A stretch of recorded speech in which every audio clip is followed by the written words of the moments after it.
Here's to Story Lords, the prompt-based fiction podcast with 2 prompts, 3 stories, and infinite laughter. I am one of your hosts, Rich Masters, and with me, as always, is Jeff Pennington. Hello. And Josh Henderson. Hello. Jeff. That's how Jeff said.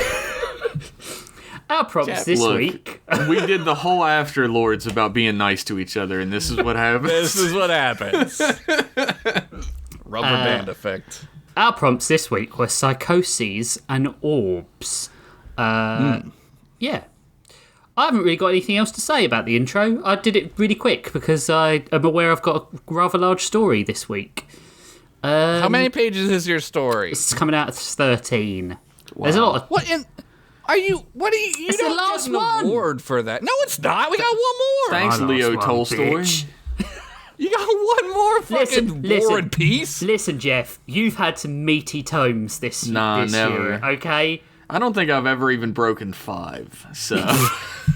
I think... What's the highest? 13 or 14, I think. I Might have think- been 14. I think so, one of us got to 16 once, I did didn't get to we? 16. That's absolutely... If your story can fucking drive a car, it's too long. Yeah. Drive a car through your mum's ass. Wait. How? Like a Matchbox? Yeah. Yeah, she likes it. I think we should talk, like, at the beginning of the episode real quick about, because we're coming up to the end of the season, about the Story Lords quiz that we're going to do at the Jingle, end of the season. please. Huh? need a Jingle, jingle. please. Quiz time! It's the Story Lords quiz, and it makes us jizz. There you go, perfect. Do you want to talk about that, Jeff? Because you have Sure. been sort of pseudo-organising it. Sure. We want questions from you, the audience. I pointed. Make them hard. Please head over to and email us at storylordspod@gmail.com with a question about one of our universes, some of our characters, story beats, anything that relates to the stories that we would have forgotten. Yeah. Yeah. Try It's to a- stump us. We are being quizzed about our own 3 universes. Do we want And- everyone to ask 3 questions in the email so that we have the same amount of questions? I don't care if we have the same amount What are you of questions. cubing the questions now? I just want to win. I understand, but You're going to win. so You like know as that. an example, a question that you could send in is, what is the name of Grissom Graves' younger brother? Poopy butt. And Rich should know this, so he has an advantage in this question. But Josh and I should also know this Was from it having listened Dallas to it. Graves? Sounds like that's... I know, but I'm not telling in case anyone Yes. does that. Any questions about our universes to quiz us on what we wrote, please include the question and the answer, because none of us are going to be reading these emails. They're actually going to be read by one Mr. Kevin Cole, the quiz master. Duh. We got the... Ladies and gentlemen, we got him. We got him. I don't know if I'm explaining this super well. Hopefully you you understand are. what I'm rambling about. You are. Yeah. Yeah, like, make it a question like a trivia question. Yeah, we not need like trivia questions about our show. Yeah. Yeah. Not like, what do you guys like to eat after the show? Yeah. Yeah. Which is Chinese food or pizza. Well, I've I go gotten to bed. I never thought I could get burned out on pizza, but I've had so Yeah. much of it recently. Now you're where I was. Now you understand. Everything in moderation, guys. You can't just eat the same thing all the time. Guess what? Well, what if I This eat is a America. I can do what I want. What if I eat a jacket potato, Dad? Thankfully he has stopped that. What if I don't want pizza and I want some fucking split pea soup? I want ham pea soup. Yeah, I want the most British food ever. Ham and pea soup. Did I tell you I pulled his teeth out?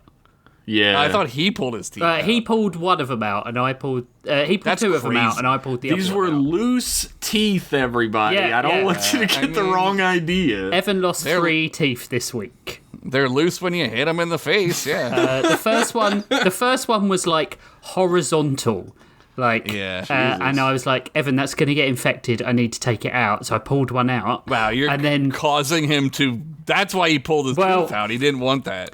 But then he went to the mirror. I've told you guys this already, but it's still really I saw funny the to me. picture. I saw the evidence. He went to the mirror and psychotically stared at himself in the mirror and pulled out his other 2 teeth that weren't as wobbly.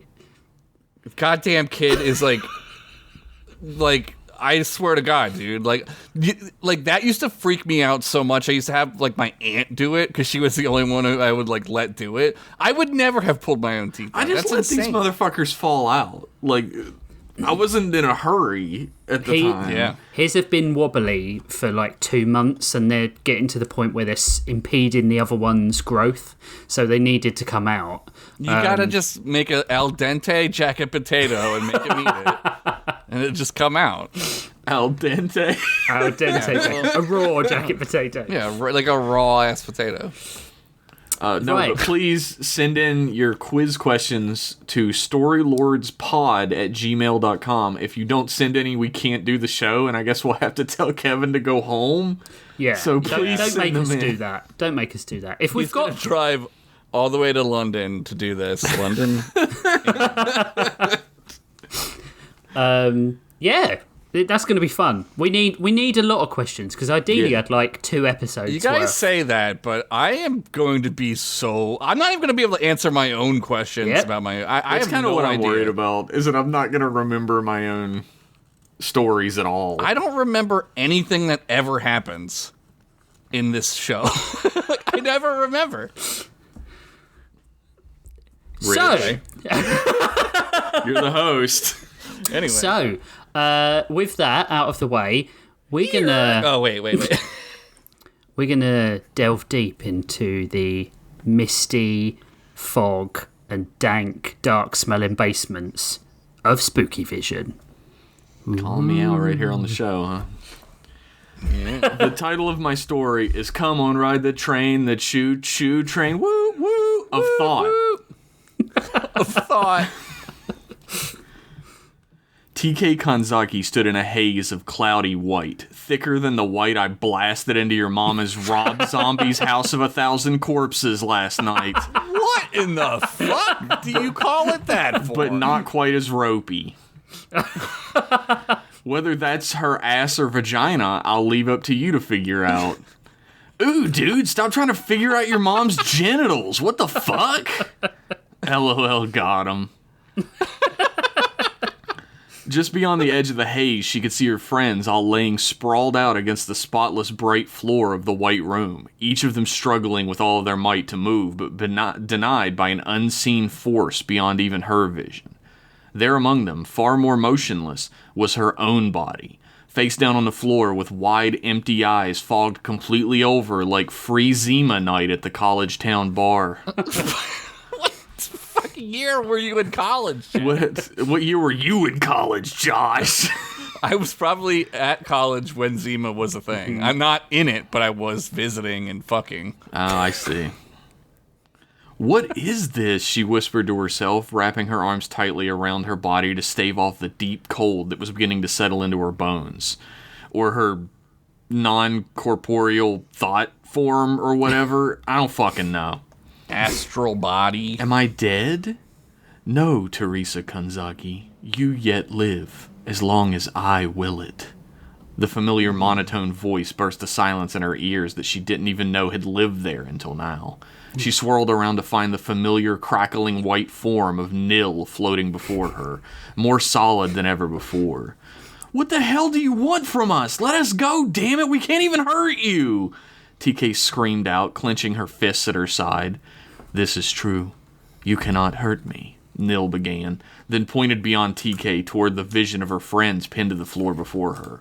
But I could most assuredly hurt them.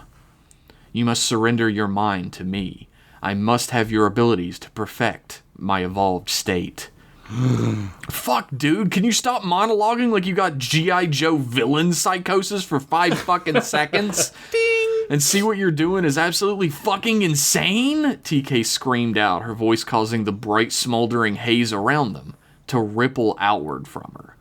You have to let them go or I'm never gonna give you jack shit! It is ironic that you, of all people, would speak to me of psychosis. That is irrelevant, however. This is not a negotiation. Nil responded flatly, pointing back to the waking world through the haze. TK's eyes widened to saucer dish size as she watched the hideous insectoid horror she had warned her friends was coming, slowly shambling across the empty void of white they were all trapped in, towards I love a shambler. The bestial monster unsheathed long, recurved blades from inside its forearms, which squelched red-hot blood all over the floor beneath it. But it moved with purpose and without pain, onward towards its prey. Wish I could do that. Their fate has already been sealed. Whether or not you suffer with them is the only bargaining chip that will ever be on the table between us. Nil spoke smoothly, a slight hint of arrogance in his baseline mechanical voice. More than a hint. TK shook with TK shook with a feeling she couldn't quantify. It was a rage that wasn't just her own. It was born of helplessness she felt in every fiber of her being, and an intense desire to do literally anything to escape it. But she wasn't the only one who was feeling it inside of her. She felt the boiling, hateful, confused rage of Jason Grace, who thought he knew who his ultimate enemy was just a moment before. The terror inside of Dev Durwood III, who thought he was discovering unfounded truths of the hidden world, but now just didn't want to die pinned to the floor in the middle of nowhere. Same. The practiced, honed anger that pushed Kayla S. Hunter to never give up, even in the face of such overwhelming, crushing odds so many times before, that she was using in that moment as a crutch to mask her own fear of maybe making that one misstep that every professional eventually makes. But above all else, she felt the righteous, red-hot fury of Alyssa Madero, who was trying with every fiber of her being to reach out her paralyzed hand toward the unconscious body of TK Kanzaki, the girl who she just recently thought would never have her heart again, who had withdrawn away, who had been lost to her, the girl that Alyssa would do anything, absolutely anything, to hold in her arms right then. TK threw her head back, her scream piercing the very fabric of the hazy, distant reality she had found herself in. Strange, inky blackness sputtered into her eyes from the periphery, darkening them into blots of nothingness as the power within her began to reverberate outward like a bomb going off in a tiny room. You do not have the power necessary to escape, Nil said calmly, the very fabric of existence within his prison of thought unraveling around them as her powers willed it. My machines can tap directly into your mind. It's how I led you here. It's how I've kept you from interfering with your Esper capabilities since arrival. That's their word? You can't use that word. It's not okay. If TK had felt an exuberant sense of release in that moment, in the moment before, now she felt the violent hand of control exert itself over the strange power that resided within her. Just as moments before she had felt untenable weight crush her to the ground in the waking world, now she felt the spectral metal hand of cold, unthinking machinery clasp itself around her very being and silence the great scream that had empowered her from deeper than her lungs. You are no longer an unknown variable, Nil said plainly, causing the massive skeletal steel hand to grasp tighter around her, drawing what breath out of her that one could possibly have in a dream. But I am, baby! A familiar SoCal surfer voice rang out, drawing TK's eyes up from her sundering at once. Her face lit up instantly as she saw Dips floating behind Nil with his arms straight up in the air, throwing up two sets of devil horns with his tongue dangling out of his spectral mouth. With a sudden downwards thrust, he set both of his rock-on-ass devil horn hands directly into Nil's head, all the way down to the elbows. The sudden shock of penetration sent him into the exact opposite kind of convulsions that your mom goes into when she's suddenly penetrated by my big-ass, totally real giant dick. That's also got devil horns. Yeah! That's right. His weren't rolling intense orgasms at all. They were wheeling screams of pain instead. It was barely audible over the ear-piercing digital screech that Nil let out as he spasmed, but Dips did yell out, "Cowabunga, dudes!" at the top of his lungs. Man, we're gonna sell so many Dips action figures. As he swished his hands around inside of Nil's being. The massive skeletal hand released TK, dropping at her hands and knees on the floor, or whatever the fuck this dream space or mind palace or whatever this was happening. I'm writing it and I don't even really know. like it's a mind battle. You get that, right? Yeah. Anyway. I got it. TK coughed and sputtered as she pushed herself up to her feet, throwing a weary arm in the air to begin cheering for her ghostly pal's intervention. But Nil instantly stopped moving in that moment, causing Dips to stop yelling his Teenage Mutant Ninja Turtles catchphrases almost immediately as well. Bossa Nova, huh? You are no longer an unknown variable either, Nil said flatly. Wait, what? Wait, no! Dips screamed out as he tried to wrench his arms back out of Nil's head, but found himself trapped inside of the form up to his elbows. TK, help me! He screamed out, slowly sinking further and further up his arms into the now seemingly quicksand-like body of the digital horror. This actually hurts, bro! Dips, phase through him, phase! TK screamed out, throwing a hand towards the ensuing chaos, but finding no power within her veins any longer, as if she'd been separated from it at a distance from the hand's grasp before. Yo, I can't, bro. This is wiggity whack, dude. I'm sinking like a Red Hot Chili Peppers song on the top 40, bro. This sucks. Oh my god, wait till Californication comes out, dude. Dips called out, his body now sunken up to his shoulders into the form of Nil. He placed his knees onto the digital being's back and began to push to try to escape, but found himself sinking in from that angle as well. What are you doing to him? TK screamed out, straining and trying as hard as she could to wrench them away from each other with her mind, but still not reaching. I am erasing him, Nil said plainly. Oh, snap, dude! Dips screamed out, clenching his teeth as he pulled back from the force, drawing him inward harder to no avail. His neck and shoulders were all that was left by this point, and he looked with pleading eyes once more towards TK. The look on her face was familiar, a begging, desperate look of someone who knew they were doomed without his help. He had seen that look on his best friend's face a lifetime ago, at the front door of his parents' house. He had drank to escape that haunting look in his waking dreams. He had lost his life trying to escape it. He felt a different feeling well up in him suddenly, as he felt his vision begin to blur and fade. Hey, TK, you were my first friend in so long, dude. Way longer than you imagine. He sputtered out, his voice weakening by the second. You introduced me to so many new friends, too, so you gotta save them, okay? For me, okay? You got the power in you. You just gotta stop being so afraid of it, bro. I got one last gift for you. TK stared. It better be Pogs. Nice. Alf's back. TK stared, motionless, tears beginning to stream down her cheeks as Dips threw his head back and flung the sunglasses off the bridge of his nose as hard as he could. They flew through the air towards her, and as they passed the middle point between them, it was as if the patina of blue-white transparency blew off of them in the wind, leaving behind a pair of real 90s black squared lens sunglasses, which landed with a soft thud on the ground in front of her. When she looked back towards Dips and Nil, tears burning in her eyes, she watched as his reassuringly smiling face sunk into the sickening white skin of the digital apparition, disappearing forever within its confines. It is a simple matter to kill a ghost. What? Simply sever its connection to this world at its root, Nil said plainly, floating in place as if nothing had happened. If I had known that this is what your unknown assistant had been this whole time, I would have simply done that long ago. No matter. The nuisance is excised. TK didn't speak.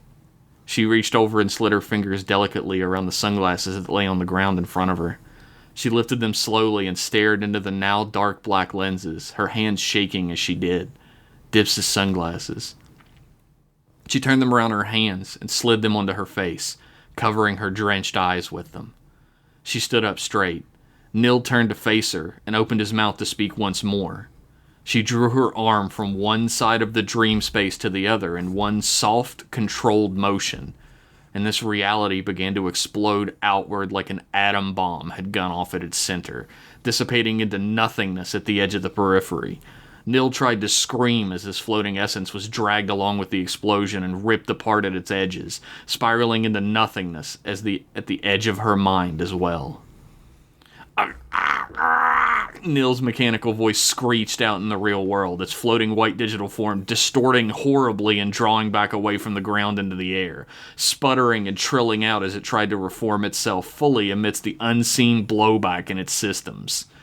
The force that was pinning the new spooky squad to the floor was instantly gone, causing each of them to wrench forward in the direction they'd been trying to move this entire time. Each let out a startled scream at the sudden revelation. "What the flying fuck just happened?" Jason screamed out, looking around the room to take stock of everyone. "Forget that shit! There's an evil clone of me and I want to take out all my self-loathing on it," Rio screamed out, leaping up to his feet and beginning to charge directly at Unit 02. He threw his overcoat into the air just as his skin, flesh, and bone exploded into a cascade of gore in the air, So disgusting. leaving behind an exact duplicate of the horrific, chittering insectoid monster that was bearing down on them, but a much lighter green for merchandising reasons. Say, how are we gonna know? Shoot the green one! TK? Alyssa looked up.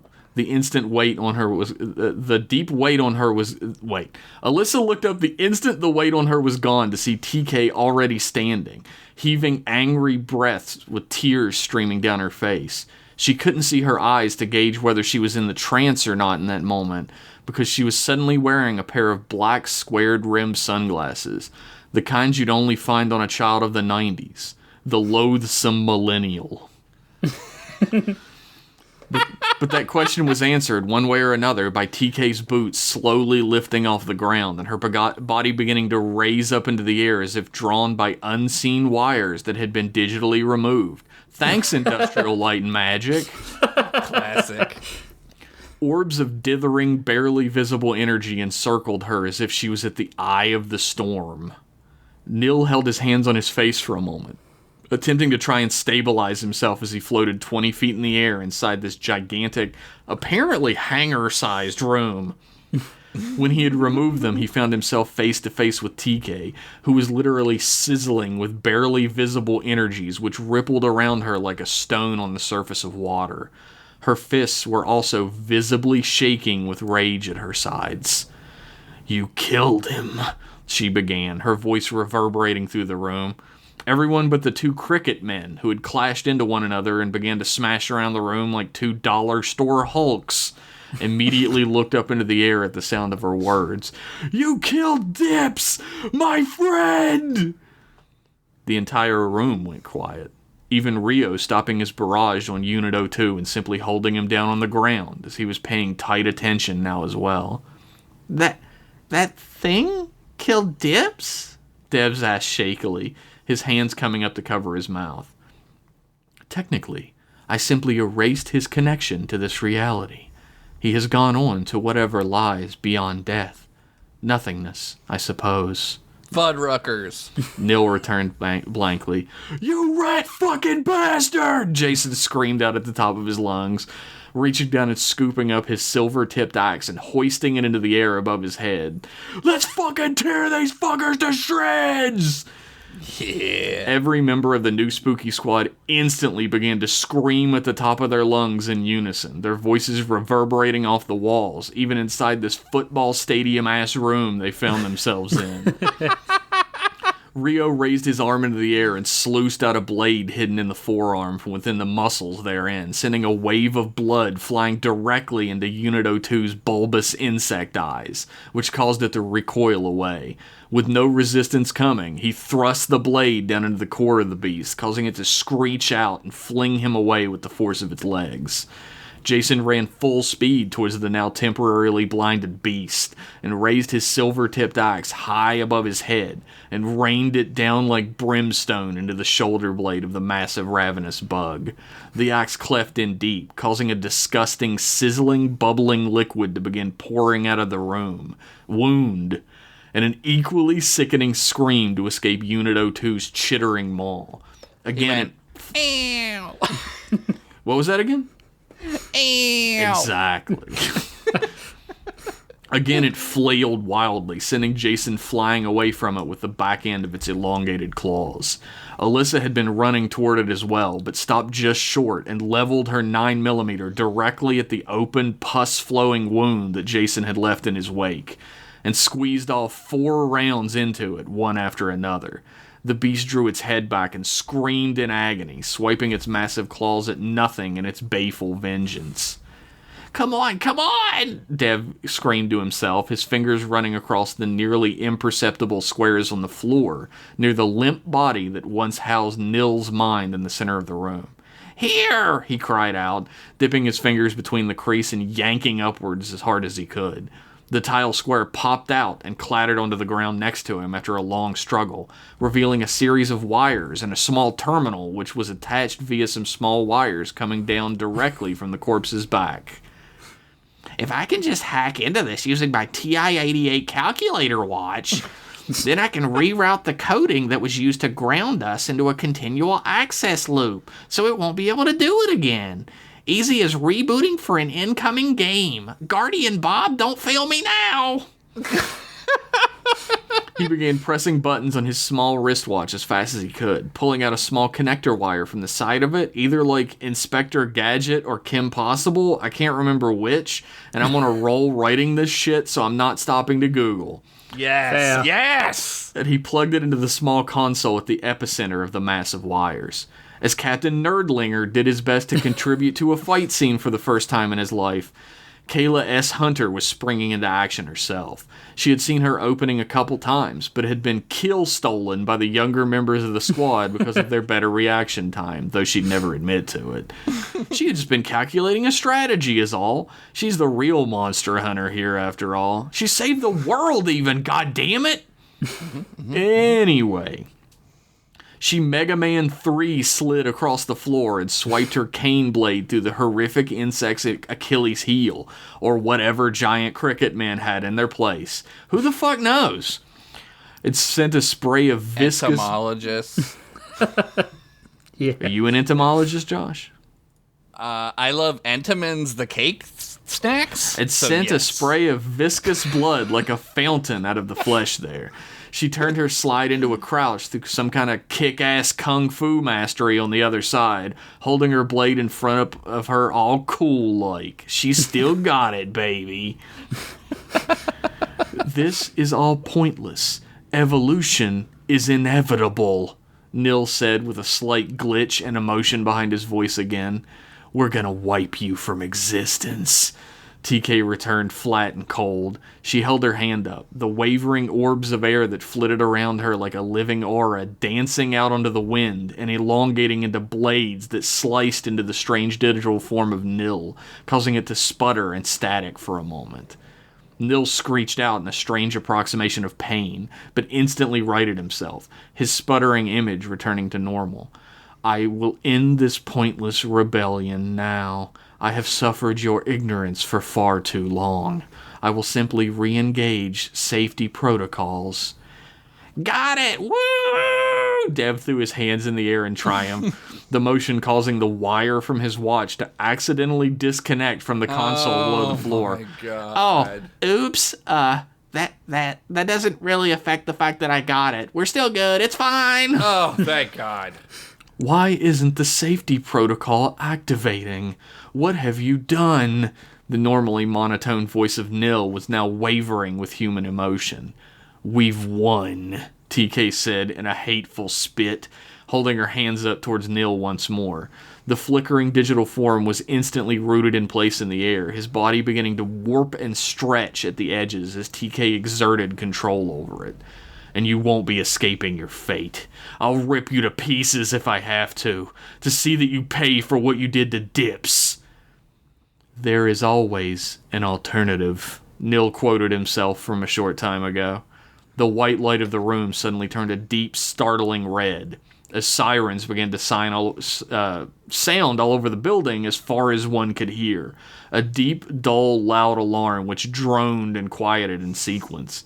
Yet again, everyone stopped and stared up into the air towards TK and Nil, stunned into silent reverie. Nil's standard, deep, emotionless voice, the same as the one that had a similar announcement earlier, pierced through the silence. 3 minutes, 14 seconds until self-destruct. It's a random Resident Evil. number. If you leave now, you will survive. Continue your petty vendetta, and you will perish. Either way, I will live on to continue my work. Oh no! Chutes and ladders, this guy just won't quit, Dev cried out, hands on his head. He felt a twinge of guilt for cursing, but this was extreme circumstances. Yeah, I was gonna say, it's the end of the line. You could let him fly, dude. We gotta get the fuck out of here, Alyssa cried out, hands cupping around her mouth so her voice would carry up to TK, who was still like 20 feet in the air, floating like a sick-ass Dragon Ball Z fight. Fuck yes. We can't leave! These shitty fucking ass fuckers are gonna keep killing more kids! More friends of ours! Jason bellowed out. Just in time for a 6-foot-long recurved blade to pierce him directly through his left shoulder and yank him up into the air like a fucking rag doll at the end of the blade. Fuck!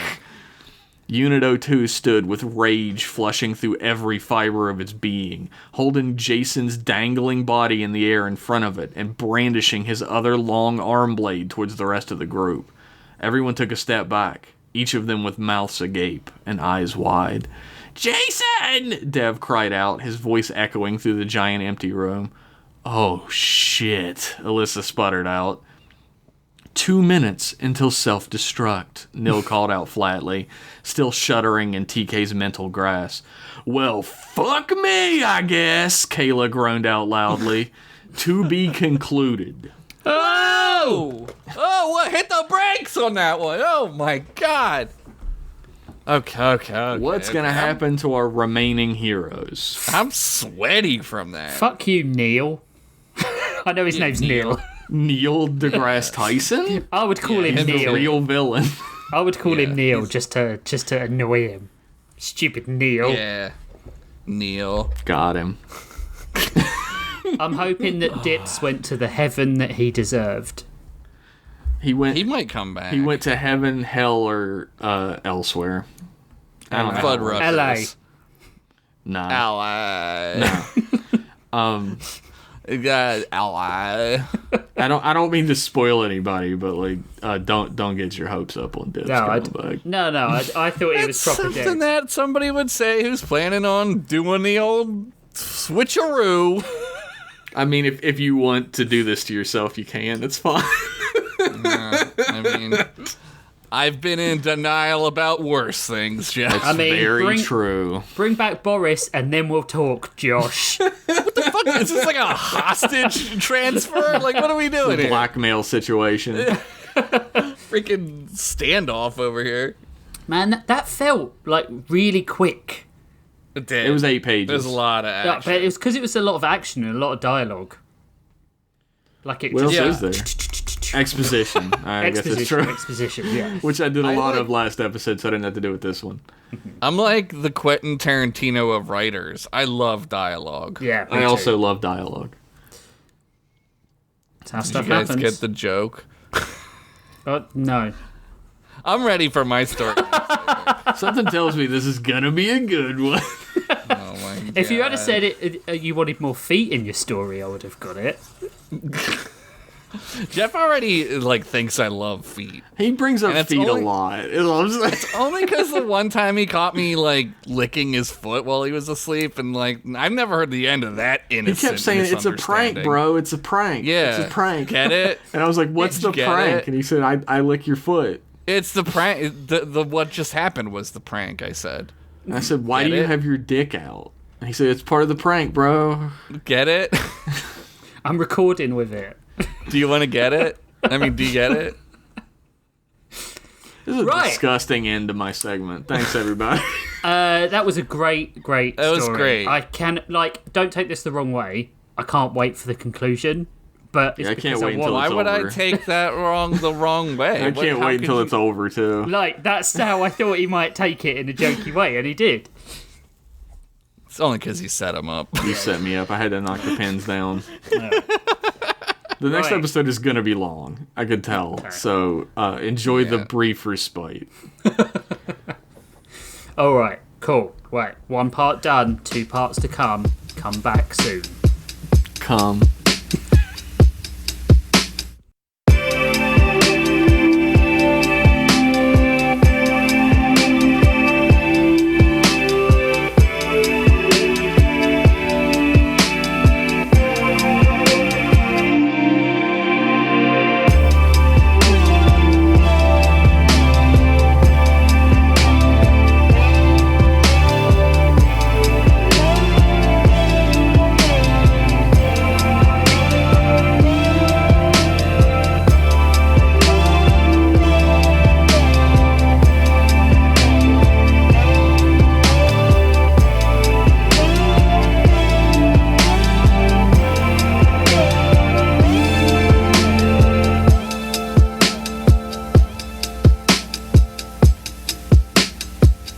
Welcome back, champs.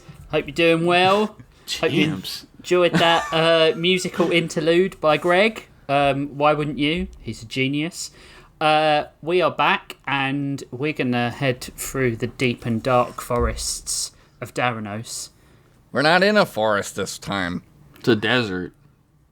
We're going to head through the sandy and arid We're not deserts. in the desert. We're going to head to Daranos. All right. My episode is named The Grape Axby. Do you know what? I thought you were going to do something stupid like, oh, it's the Desert and Forests episode. I should have. It's called Deserts and Forests are definitely in this one. ... It's a bad show. She went this way, guys! Ugla yelled back at her companions. They were leagues beneath the Lich's lair in the catacombs. Ugla held her staff up high as it lit the way. A magical sprite flitted around the staff, zipping and zitting off in different directions. Sprinkles says she went this way, Ugla beckoned again. Thanks, Sprinkles. I don't know what we'd do without you. No worries, Ugla. I'm just glad you saved me from the frog army down here in between this episode and last. I was about to say, what the fuck? Who is this? I thought for sure I was a goner, Sprinkles said in her tiny, sprightly voice. Mew, mew, mew, mew, mew, mew, mew, Buff Cat chimed in. It sure was, Buff Cat, Sprinkles said, and then laughed.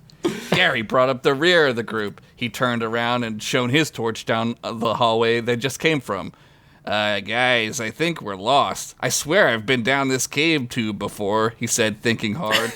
How would you even know? It's a cave, dude. It just looks like a fucking cave. Ugla pressed on, determined to find her miniature ward. Companion? Friend? Daughter figure? Whatever Demi was to her, Ugla was not going to let Demi's fate be worse than the life she had already had to endure. Slave to the Lich. Forced child labor. Her father figure murdered by a rip-off Dwemer robot. Kids had it rough.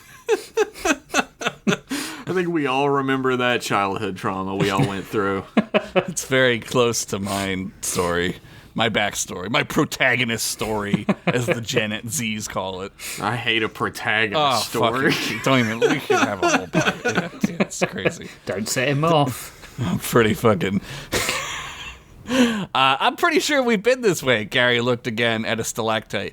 Yeah, see that ceiling dick up there? Looks like a peener I once saw at a carnival. You could tell from the striations on the shaft. Okay, I want to hear more about that carnival, but for now, we just have to trust Sprinkles, Ugla said with a tinge of hope. Yeah, guys, you have to trust me. But then, a horde of mutant rotting sea creatures charged down the cave tube at them. Demi was being held aloft, surfing on the wave of desiccation like she had just stage dived at a Limp Bizkit concert. She was bound and gagged and trying desperately to escape her captors. There she is! Ugla shouted. As she finished her sentence, the wave of briny heinies were already on them. It hit them like the wave pool at Dorney Park when you look back to try and catch your breath, and you're not looking at the oncoming wave. Fucking Dorney Park. Waves of fun for anyone from West Virginia. Is that what it is? Yeah, we got waves of fun. It's Wildwater Kingdom in Dorney Park. Sprinkles was immediately enveloped by the crowd. She disappeared in a wall of rotting flesh faster than my ceiling dick disappeared into your mama's rotting flesh last night. What? I ain't scared of no ghost pussy. And then I wrote, what? In parentheses. It's very synonymous with the House of 1,000 Corpses. Yeah, it's a very, yeah. It's that synergy we're always talking about. Yeah, that ass synergy. Mew, mew, Buffcat said, bracing himself. The clash of wet meat and slippery skin struck the group like a belly flop. The fishmen pushed harder and harder, trying to make their way past the group. They only had one thought, nay, one impetus. Get the Lich his prize. The crunching of bones and the slick sound of moist parts rubbing against moistier parts was only dwarfed by the stench. The stench was enough to knock anyone out. Buffcat did that puke thing, but kept it together like a G. You know when cats like, yeah. They get their shoulders into it. Yeah. Ugla used her staff to block 3 fishmen from trampling her, holding her staff horizontally. The fishmen snapped and grabbed for her, but she leaned into it. Gary was nowhere to be seen as Ugla searched for any relief to this now terrifyingly claustrophobic situation. And the stench. Did I mention the stench? It was like if your mom opened her legs at the grand opening out of Fans R Us. It smelled like New Jersey's bath towel after its yearly shower. It was like when in Ren and Stimpy when that foghorn goes off and the camera gets real close up to something gross. It smelled like that looked. Nice. This is rough. It's a Pulitzer Prize winning story. I'm ready. Finally, the fishmen won out. Ugla and Buffcat were swept up in a mad maw of fishmen. Ugla reached out for Demi as Demi's eyes locked onto hers. She tried to give her a reassuring look, but the kid was terrified. Buffcat was hissing and spitting as the crowd carried him away. Ugla looked down to see Gary intermingling with the crowd of fish skeleton. He had put a conch shell on his head as a tri-corner hat and found some seaweed to make a fake mustache. Gary, what the hell, man? Ugla yelled at her friend. Shh, Gary shushed her. Kill all the humans and stuff that aren't fishmen, he yelled. A crowd of fishmen roared and cheered. That new guy gets it, said fishman number 2 to fishman number 1. As the legion of rotting fishmen proceeded up the cave tunnel to the Lich, Sprinkles lay on the ground trampled, her wing busted, and her pixie dust sprinkling on the ground was now covered in dark red blood. She coughed a tiny adorable cough, and black viscous blood spurt forth. Ugh. Found her, she said, and those were her last words ever spoken. What? Sprinkles is dead. My favorite character. Remember I loved her giant backstory. Remember when we met Sprinkles? Yeah, she was with us so long. Yeah. The new Boris. She'd never come back. I don't care. Don't fucking rip into that wound. It hasn't even healed yet. Well, now you got a new Sprinkles wound. I don't give a fuck about Sprinkles. Axwood tightened the straps on her mommy table an extra notch just to be careful. She applied a dark black lipstick to her lips in an evil mirror. Why was it evil? It was the mirror from Pee-wee's Playhouse that they fired before they got Zombie. You don't want to know why they fired this guy. Let's just say his catchphrase did a lot more than just mention hiney holes. Fucking got let go like X-Men 97's producer. He's sending mirror dick pics to people. Red candles burned, lighting the room a dark crimson. A single black tear ran down Axe's face as she looked at the now lifeless corpse of Gunk. His little dwarven body only fit half on the sex table. I mean, sexperimentation examination table trademark. Axe opened up a dark book full of so dark much money. Merchandise money. That's gonna be in the He-Man castle that we make. You open it up and it's in there. Axe opened up a dark full of dark secrets and began to chain an ancient incantation. Not to interrupt. Dear diary. Not to interrupt, but have you ever used Castle Skullfuck before? No, but I should Instead of have. Grayskull? Oh, that's a great one. I mean, way to like overshadow my story with a good joke. I'm sorry. I've been reading bad jokes all for 10 minutes now, and this guy shows up making funny jokes. Every good joke requires you to explain what you're riffing on afterwards, so I did a good job. He's trying to win the Pulitzer for jokes. The Julitzer? Wait a minute. Whoa. Okay. Dear diary. Let's move on swiftly. Today I killed my boyfriend. A magical quill filled in each word she spoke. Kind of like that pen from Harry Potter. But this one doesn't hate trans people or gays or whatever that rich white billionaire bitch finds offensive this weekend. Must be nice. Must be nice to be afraid of made-up problems and not real ones like climate change or nuclear war or climate nuclear war change. Or a literal Mad Hatter running for your country's highest elected position while he freebases on self-tan and does a line of Smilex with a rolled-up Constitution on live TV as half the country cheers and claps because let's go Brandon, am I right, libcucks? Fucking a line of Smilex is the funniest shit I've ever heard. With a rolled-up Constitution. Genius. You're winning the Pulitzer with this one. The Julitzer.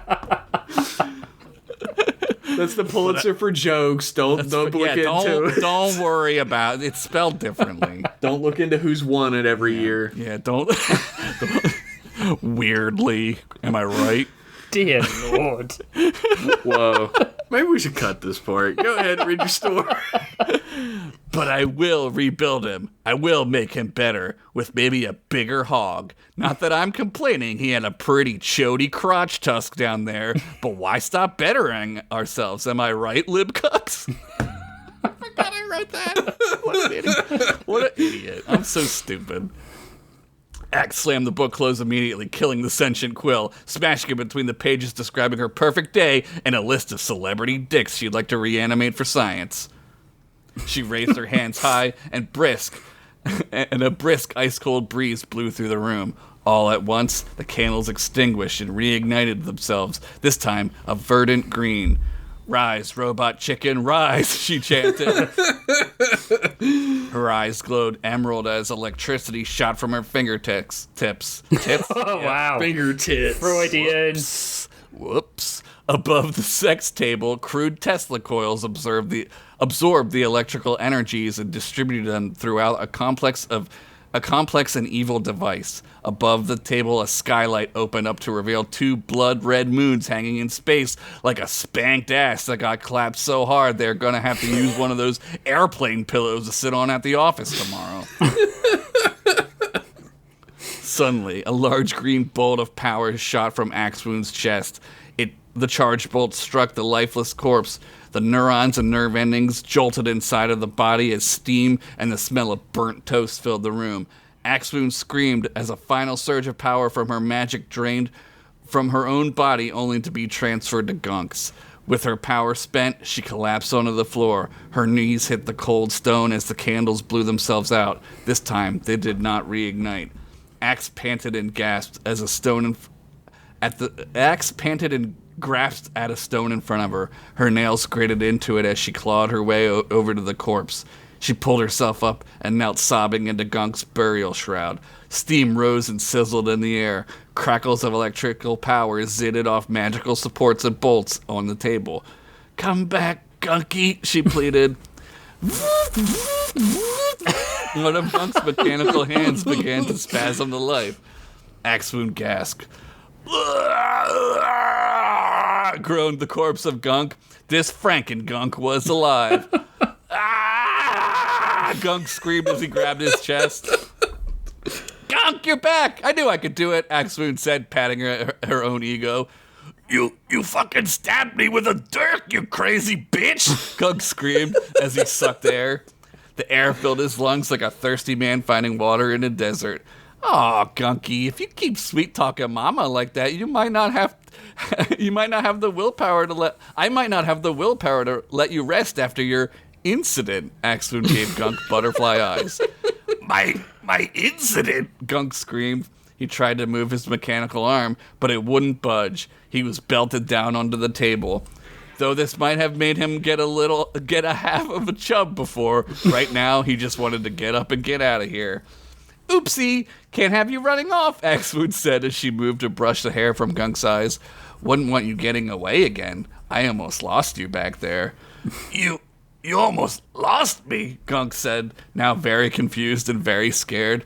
He looked into Axwoon's eyes and saw madness. The madness of power and the madness of love and the madness of never having to be held accountable for anything had congealed into a single sticky mass of cancerous lunacy within Axwoon's brain. Now you rest here, my sweet. I'll have Seth bring you some grapes and cheese and some of that mead you like so much. Axe leaned down and licked his forehead. Whoa. Axe, you need to let me up. I can't. I can help you get ready for the ceremony, he said, grasping at straws. No need, sweetums, she said with her back turned to him. The king has his prize and will soon be more powerful than any living beings have ever achieved. She turned around with a giant spiked mace in her hand. Axe, what are you doing with that mace, sweetie bear? Gunk said nervously. You know, I'm actually getting pretty good at this healing magic, Axwoon said, rubbing the handle of the mace in her hands.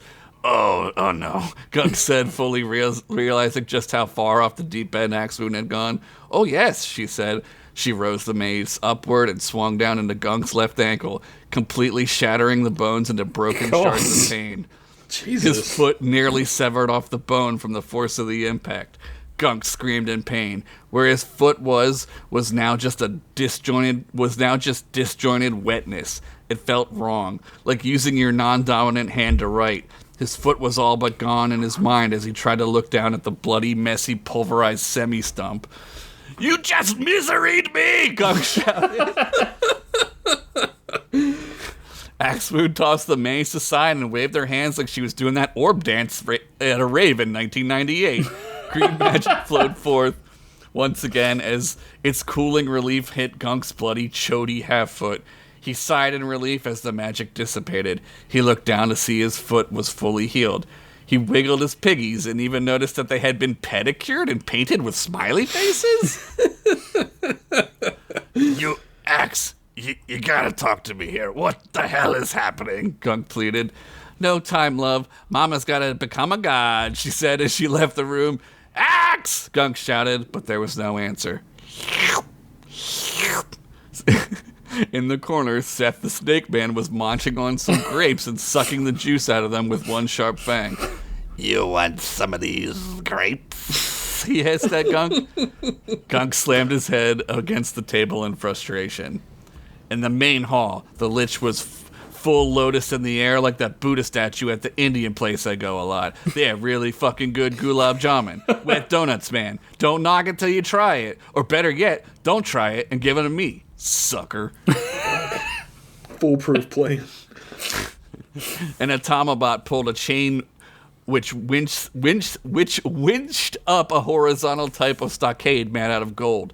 Cuffed to it, with their arms raised above, were Ugla and Buffcat. The Fishman and Megadon filled rows and rows of sycophantic minions who bowed in reverie to their golden god. Megadon stood slightly above them on a pedestal as Axwoon entered the chamber from a back area. She nodded at Megadon, and he nodded in recognition back. And in ancient tongue, the Lich spoke deeply with power. From out of his chest, the cunt orb emerged. I forgot about that. It's going to be a trivia question. What does it stand for? Do I even know? Maybe I wrote cunt orb because I couldn't remember. Oh my god, I don't remember at all. I kind of remember what it was.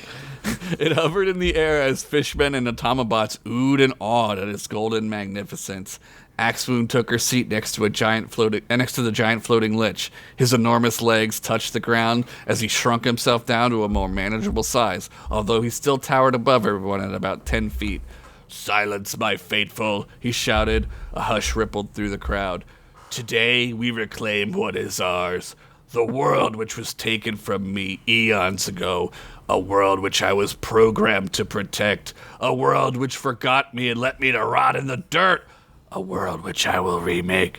"Lich! Lich! Lich!" shouted the crowd as they slammed down axe handles and staves and clashed swords against shields. I'd vote for him. Not my Lich president. Thanks, Lich Bama. I got 1 million of them. I should start selling t-shirts. Lich Go Brandon. Oh, no. All right, I'm in. I'm a millionaire. The Lich waved his hand and the orb became semi-translucent. Inside, Demi was pounding her fists against the inside of the ball, her shouts and yells muffled by the orb. "Demi!" shouted Ugla as she winced in pain. As she hung there, her arms became sore and threatened to dislocate themselves from her shoulders. "Shut up, witch!" shouted the Lich. "This girl is mine." "She'll never be yours. She's more powerful than you know," Ugla shouted back defiantly. "You misunderstand me." The Lich floated up over toward Ugla and Buffcat. "She is mine. She is of me. I made her." What? No. She's a kid. She likes nature and animals. She can't be yours. Ugla trailed off, thinking of all possibilities at once. "Her blood is of me." The Lich waved a hand, and from inside the orb, a sharp, muffled yelp echoed outward. From within, Demi held her hand, which was now cut deeply. From the wound, red blood dripped as she shook away the pain. The Lich waved his hand again, and Demi's hand shot out from the orb. He floated up silently as a spider and held onto her bleeding hand. He squeezed her wrist, and as he held out his other hand, catching some of her blood into his palm. Magically, he held up his own demi-bloodied hand and absorbed her blood into his own essence. "Her blood is laden with gold," the Lich said with a smile. "Like all of my children who toil for my greatness, she was set to work and to be shaped for this purpose like a steel sword in a forge. And much like the blacksmith whose face and hands are covered in the scars and pain of his toil, she has absorbed that toil into her blood. The anger, I can taste it in her brain. I can feel the loss of her never knowing her mother, the rage and fear of her friend dying to my bots." The Lich almost shuddered in pleasure. "The very humanness of it is intoxicating." The Lich lowered himself down. "She was bred for this moment." "Mew, mew!" Buffcat shouted. Who's talking? "Yeah, you can't really believe that you set all this in motion from the get-go. You can't really have us believe you set all this in motion from the get-go, like some kind of even stupider butterfly effect," Ugla said. "And yet, here we are." The Lich held out his palms up. "I've had a long time to push you single-celled organisms in certain directions, nudge you in ways you didn't even know you were being nudged. I am patient. I am very patient," he said, clasping his hands together. Gunk opened up his mouth as Seth tried to throw a single grape, but missed horribly and hit Gunk in the chest. Okay, nice try. This time you tried to aim for my mouth. You know, where I could chew on the grape, Gunk said encouragingly. "Okay, like this," Seth asked, again tossing the grape. This time hitting him again in the exact same spot on his chest. Okay. How about you just come over here and you feed me one, Gunk said. "Sounds kinda gay," turned on a little bit, even though he would never admit to his true feelings. "Come on, man, I'm starving. You know, when you die, you shit your pants. I shit all over all my food out when Axe stabbed me. I haven't eaten in forever, dude. Come on," Gunk pleaded. "Well, okay, but no funny business," Seth said, secretly hoping for some funny business. Seth slithered over to Gunk and held out a stem of grapes close to Gunk's mouth hole. Gunk then Go-Go gadgeted his finger on his right hand to get a good grip on the key ring that Seth had on his belt. They jingled slightly as he tried to grasp them from this awkward angle. What was that? Seth hissed.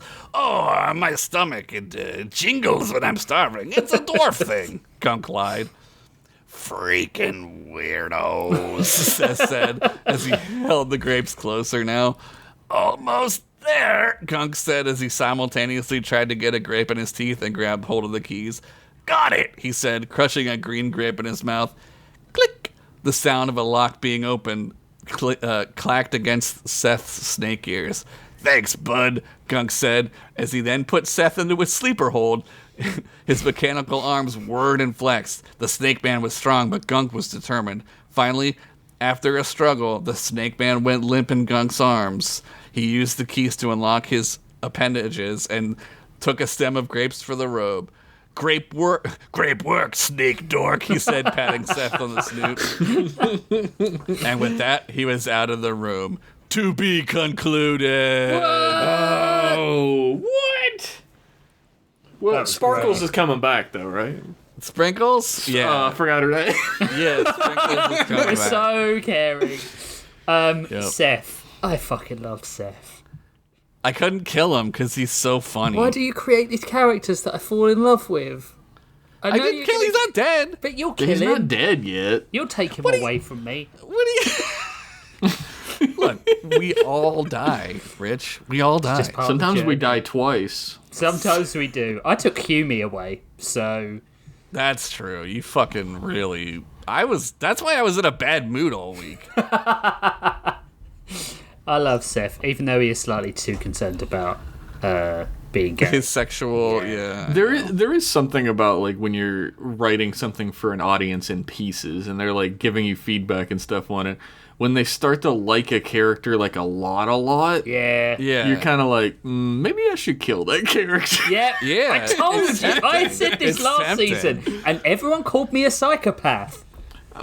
Still true. Yeah, I suppose so. You could be two things. Yeah, two things could be true at the same time. I suppose so. You are, like, this show's Hitler. Yeah, that's true. But it's true. Don't agree with that. What are you? I did a Hitler impression for like 3 episodes. It was so flawless, I was ready to join the National Socialist Party. Well, you were already ready. You've got All right, and enough of the talk about socialism. There's a helicopter circling. They can't tell the difference. They don't know the difference. Yeah, that's That was true. another really super fast one. It seemed like it went That by was really quick, quick. How many pages That was that? that was 8 pages. Oh, so, twinsies.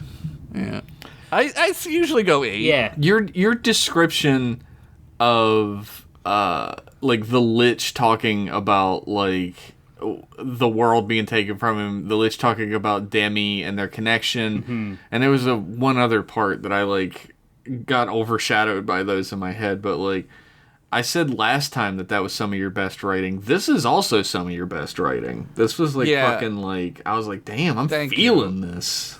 Thanks. I learned it from watching you. True.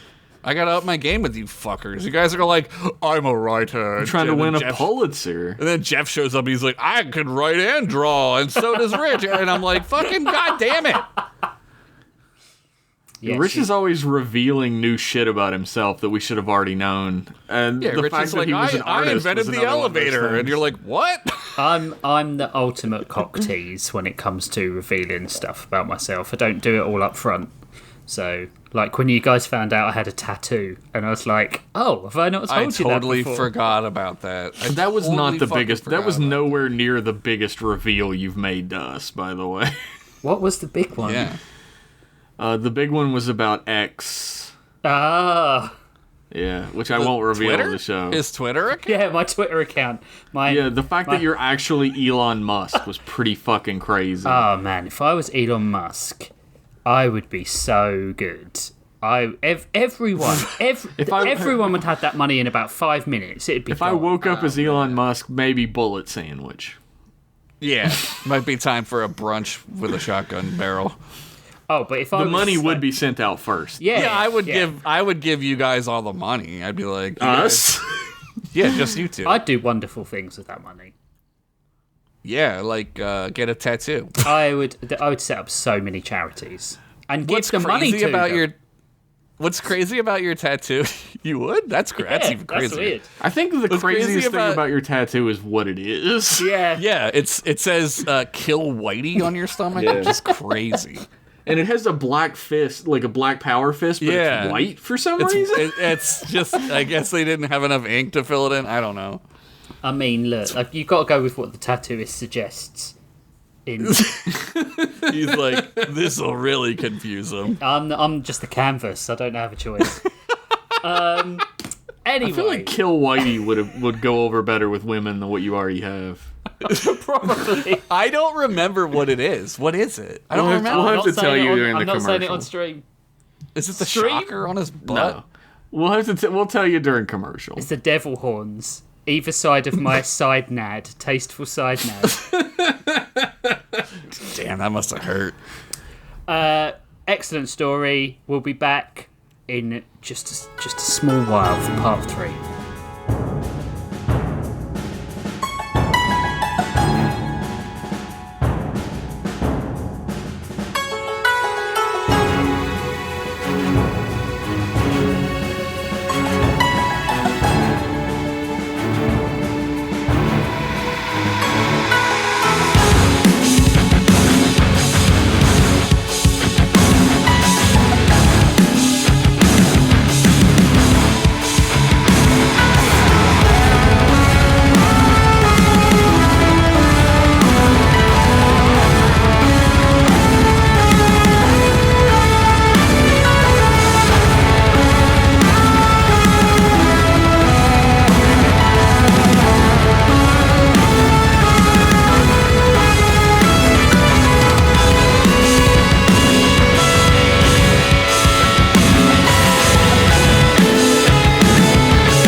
We're back for part 3. We're going to take Mosey onto a different dimension because it's Omniverse time. My episode this week is called The Phantom Pain. What? Which is also the name of Metal Gear Solid's I was about to say, installment. did you just write Metal Gear Solid 5 again? No. Metal Gear. Did you also forget that you had Big Boss die twice and you had to make a whole fucking game about it? I mean, this timeline is so messed up, I wouldn't be surprised if there were a lot of continuity errors. But let's not stare too hard at it, and let's start the story. Benny Drubbins parked his work truck in the drive and sighed the deep sigh of someone who had spent 8 hours at a manual shitty job where no one appreciated him or his ideas. Benny Drubbins? Drubbins. That's a great name. Like his great idea to put truck nuts on all the wheelbarrows to give everyone a smile as they worked. He'd submitted this idea to his lefty, woke agenda mind-wormed boss. Memo entitled, Truck Nuts, but for your wheelbarrow. Benny had long been praised by himself on his subtlety and aptitude for imagery. But that beta cuck had just dismissed it out of hand and called him into his office. His boss, Howie, had a sticker on his computer declaring, "Eat the rich. How dare that communist piece of shit deprive him of the chance to make it big, even though Benny had earned minimum wage his entire life." Yeah. He just had to keep working hard and someday he would get his reward, just like the American dream and the Republic Party had always taught him. It's like heaven, too. If you do all the right things, you get to go. Exactly. Benny, this is the 5th time this month I've had to call you in here about your ideas. First it was the put ivermectin in the cafeteria food debacle. Then the, and I quote, improve production by keeping distracting women off the site as they have boobies and such, maybe keep the ugly ones or the ones whose skin colours I find as repulsive as their cuisines. End quote. Look, he's right that women do have boobies and such. And such. The dickless cuck sat back in his chair. Alongside this, we've had numerous complaints that you've been saying the site union visits have been fixed by the demise, and there was that unexplained absence last week. He went through his diary. January 6th. don't you give it to me straight if you know what straight means, Benny smirked. Damn, Benny. Using that trademarked subtlety again. Well, you're fired, the libcuck said, incinerating the smile from Benny's face. Now Benny sat in the truck, knowing he'd have to go into his bitch of a wife who did nothing but all the things necessary to make his life easier, like shopping, cleaning, looking after their kid, and all the life admin he could probably have done in 5 minutes, but he just didn't want to. And his fucking pansy-ass kid that liked skateboarding and screaming little whingers singing their fucking wrist-slashing, gun-eating nonsense. Why couldn't he get through trauma the way Benny had been taught? Repressing it until it gives you an ulcer, or a tumour, or an ulcerous tumour. At least he knew how to shut them up now. An hour of shouting humiliating insults and put downs until they cried, or taking out his frustrations on them in a more physical way. He got out of the truck, feeling better already, and looked down at the truck nuts on the back of his truck. He laughed. Where did all that trauma go? Nobody knows. Every single solitary time this guy looks at truck nuts, he laughs. Yep. Dude. He Must be laughed. nice. He laughed. Haha, trucks don't have nuts. And then That's silly. was cut in half by a tentacle that swept across the yard and wrapped itself around his truck before lifting it off the ground. As Benny Drubbins lay bleeding out, his intestines pouring out of him in a pile as red as his favourite cap and his favourite beer label before they got all woke and shit, I wonder which one he's talking about. he saw the tentacle throw the truck at the tree line, where an employee from that restaurant that pussies go to based on medieval times, where they expected you to have a nice time around medieval shit. What was that place called? Probably Renaissance or some shit. This is the hero of America here, and he's dead on the lawn. A teenage girl with a rifle and a dark-skinned kid dressed as a clan member, dishonouring the robes his granddaddy used to wear. He reached for the gun on his hip holster, but his legs were 20 feet away from him. As Benny saw light at the end of the tunnel, he thought about God, the golden heaven he had always been promised by an army of child molesters and snake oil salesmen awaited. Yep. He could feel the warmth of paradise on his face, but as a red scaly hand took his, he finally realised just where he was headed. "Save me, Joe Rogan," Benny whispered before dying.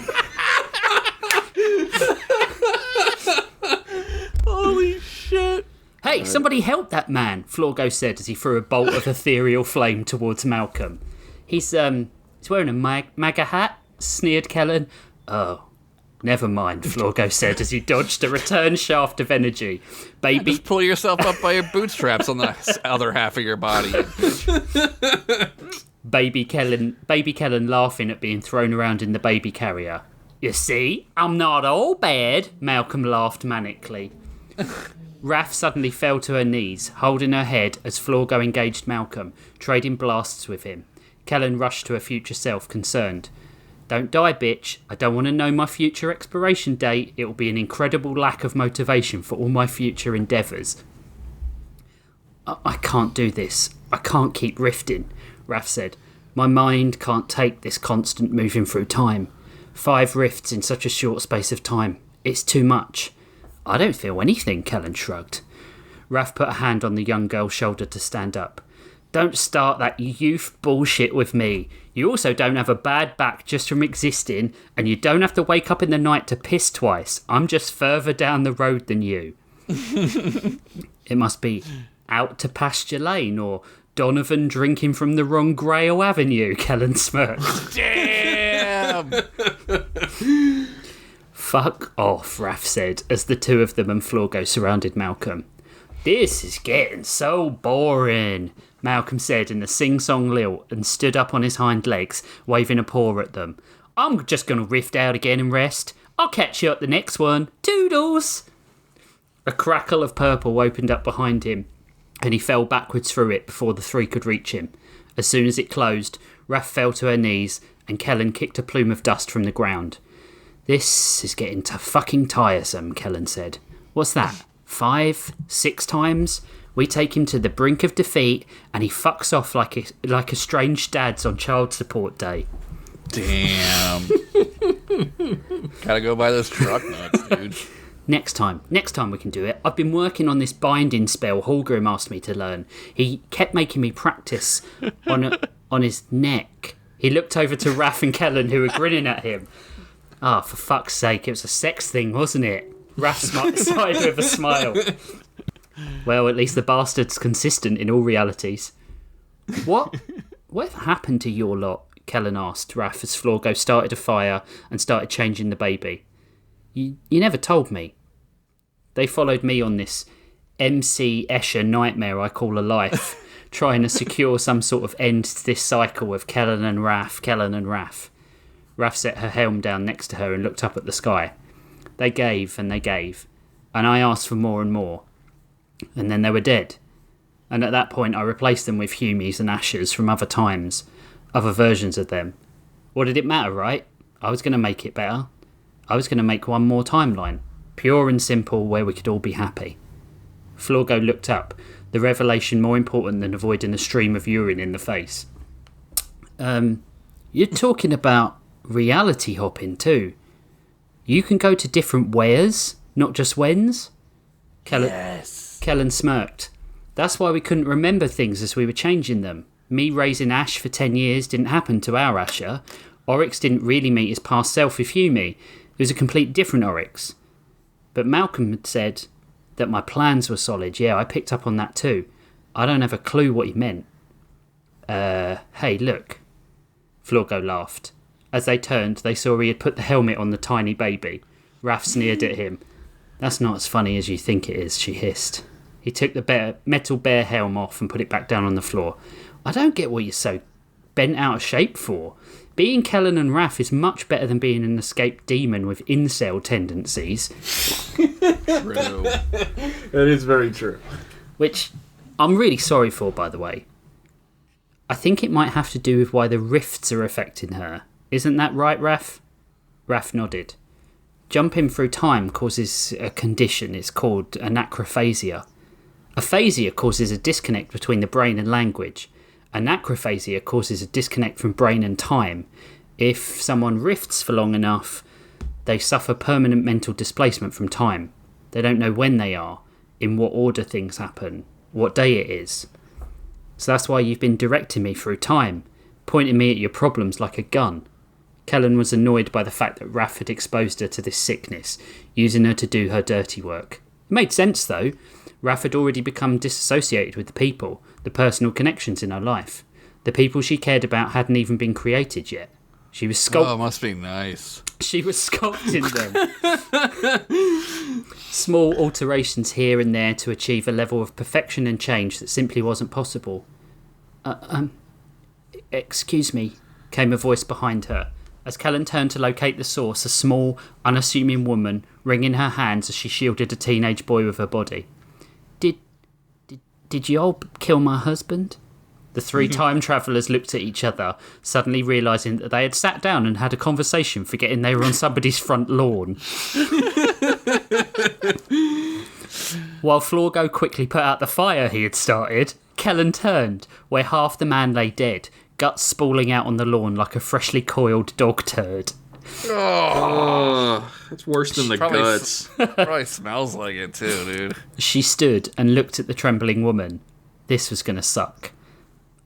I'm so sorry, we were fighting something and... Kellen muttered. The woman wrapped her arms around Kellen and squeezed. Thank you, she said emphatically. Mm-hmm. Raph stood up and patted Florgo on the shoulder, then pointed at the blue flashing lights through the trees in the distance. It's probably time to go. Why? Florgo asked. We can take them, and we didn't do anything wrong. Raph held her bare helm up to him and showed Florgo his own reflection, his brown-skinned reflection. Oh, he said. Right. 8 months later. Yeah, I'm doing the time skip bullshit again, but what did you expect in a story about time travel? If you don't like it, you can skip straight to your mum's butt, like I imagine all men do, so they don't have to look her in the face and be reminded of their own mortalities. Yeah. God damn, dude. That just happens to be my fetish, baby. Very specific. I'm gonna die someday. The horses slowed, and Lord Benjamin J. Drubbins sighed the deep sigh of someone who had a hard life exploiting the workforce. A workforce who had such out there ideas as equal pay for equal work and a freedom from income inequality, he huffed to himself, if they wanted to benefit from the system, they just had to be born into a wealthy family with estate and lands, like all his other successful friends. It wasn't such a hard fact to grasp. They just simply didn't understand his plight, his waiting to inherit, his having the intestinal fortitude to outlive not one, but two elder brothers who died of cholera just to inherit the money and status that was his, by way of being the fastest sperm shot into his mother as she lay there, much as she had done the entirety of her life, idle and uncaring. Wow. The Pulitzer is yours. Sir, the Julitzer. His ungrateful workforce had not appreciated the sacrifices he had made. He had started working, travelling to the mine, not every day, of course, at least once a quarter, though. He had let them reduce from 16-hour days to 15.5-hour days. He even allowed Jimmy, the greasy, half-blind foreman of the tin mine, have that day off when his whole family was killed in that terrible tin mining accident. I knew it was coming. I knew it's still funny, man. I knew it. And only docked half of his pay. Oh, wow. What a kind and thoughtful slave owner. Ungrateful peasants still were trying to unionise and demand better pay and working conditions. What did they want from him? What did they expect? The reward for work should be the sweat off a man's brow. Carruthers, I will take my tea in the sunroom in the east wing when you have my bags taken up, he declared, expecting his butler to answer instantly. But upon not hearing anything but screams, he cautiously ducked his head out of the carriage to see scenes of utter chaos on the lawn. A large white dog stood at the foot of the stairs to the manor entrance, flinging gravel at three strangers with bloody great tentacles protruding from his back. One was a knight from the stories he had read as a boy, dressed as a metal bear with a giant mallet, but hobbling and holding her head. One was a younger woman dressed scandalously, holding a rifle unlike any he had ever seen, and a baby in a carrier, probably born out of wedlock. Oh my God. Lastly, a foreign fellow of dark skin in robes of office seemed to summon pink flame from his fingers as he attacked the dog. Lord Drubbins called out to his footman, to his driver, to the kitchen staff vacating the manor, but none would answer him, one even telling him to "get fucked, Sir Spunkface," as they ran. Got him. Drubbins turned as a thick shadow descended on him, and as he turned to face the tentacle, about to cut him in two, piss ran through his pantaloons faster than dairy through a Pennington. Very true. Save me years of oppressing the masses, Lord Drubbins whispered before dying. Somebody help that man, Florgo said as he threw a bolt of ethereal flame towards Malcolm. He's clearly a Nepo baby lordling oppressor, sneered Kellen.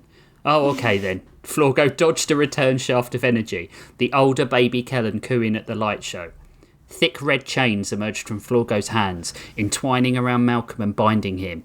But with a roll of his eyes, Malcolm misted through the chains, causing Kellen to scream in frustration. You're so close this time, gang. What attempt is this? 40? Malcolm said, tired. I can go anywhere, and you can bring me to whatever time you want and attempt to fight me again. It's as stale a mate as a 60-year-old white couple.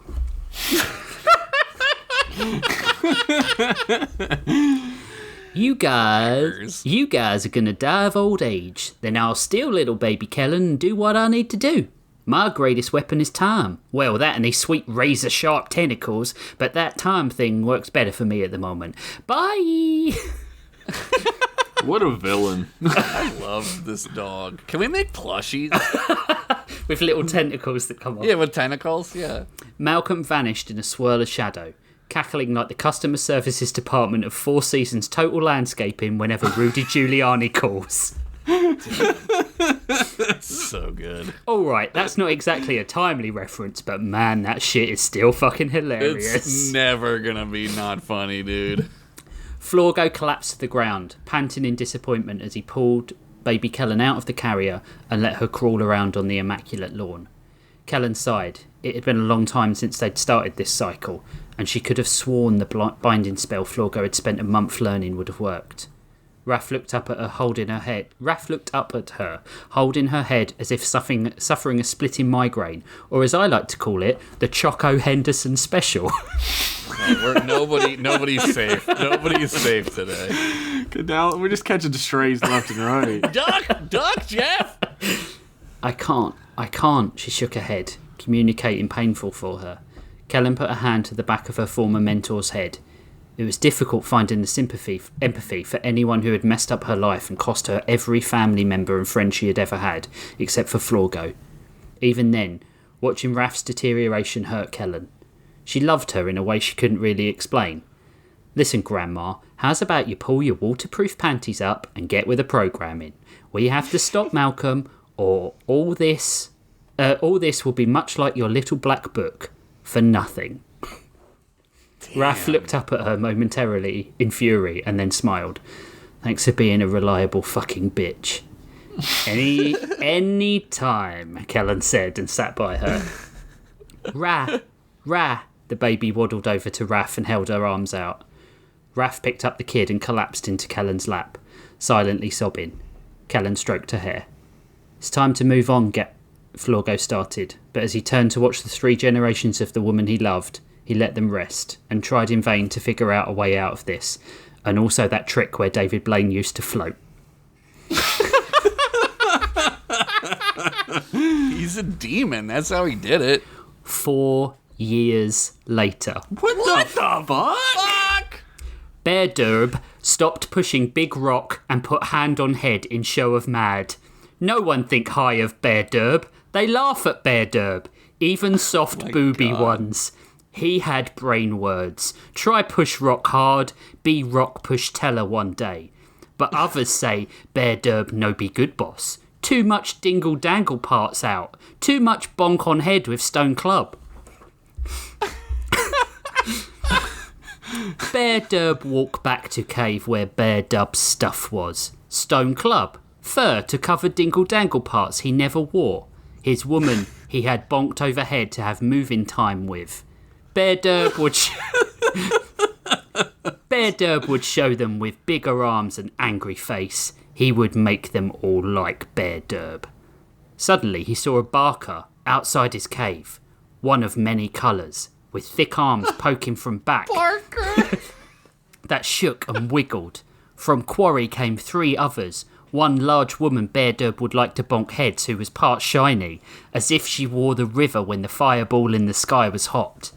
There was That's beautiful. There was smaller woman, much less soft and squishy, who had young'un strapped to her. Last, man who wore darkness like furs, and sky rumbles came from his hand. Bear Derb stood with mouth open, unknowing. As one of the Wiggler arms came toward, he had mind words about his time alive, all 15 cycles of it. It's 50. Holy shit. But he couldn't think of anything of note. Save Bear Derb, glowing ball of fire, he said before he died. Someone save... Go on. I don't like how this guy's entire genetic line is seemingly impervious to eradication. Yeah, how does it keep going? Just he fucks and the kid was alive at the end of the first one. Someone save that cave. Oh, you know what? Never mind, Florgo said, throwing blast after blast at Malcolm, who didn't even say anything, just shook his head, rolled his eyes, and made himself intangible. The bolts flew through him harmlessly. I'm a god, Malcolm said. Right, that's it. I'm tired of this now. Even an immortal sadist has his limits. Fuck! Florgo screamed into the air, then turned as he noticed Raph lying on the floor, Kellen at her side. Kellen, he said, pointing. Kellen turned Raph over to face her and took her helm off. She had aged terribly, the lines deep in her face, her eyes surrounded by dark circles. Note, this situation could also be mistaken for proximity to a toddler, but this was a result of her anachrophagia. I was gonna say. Did Tiny Raph do this? My yesterdays are tomorrow. I'm a child and an old woman and a baby. The hands of time are entwined. Kellen grimaced. Great, so you've gone full bore crazy pants now. Florgo, let's wrap this up. She turned to the mage, but he had been coiled in Malcolm's tentacled tongue. I'll win, Malcolm said, lispy and surprised. He stared at Kellen, at Florgo, at the baby. He placed Florgo down at the ground and sat on him as he struggled. Listen, kid, he said to Kellen, I don't want to kill you anymore. You done proving yourself as far as I'm concerned.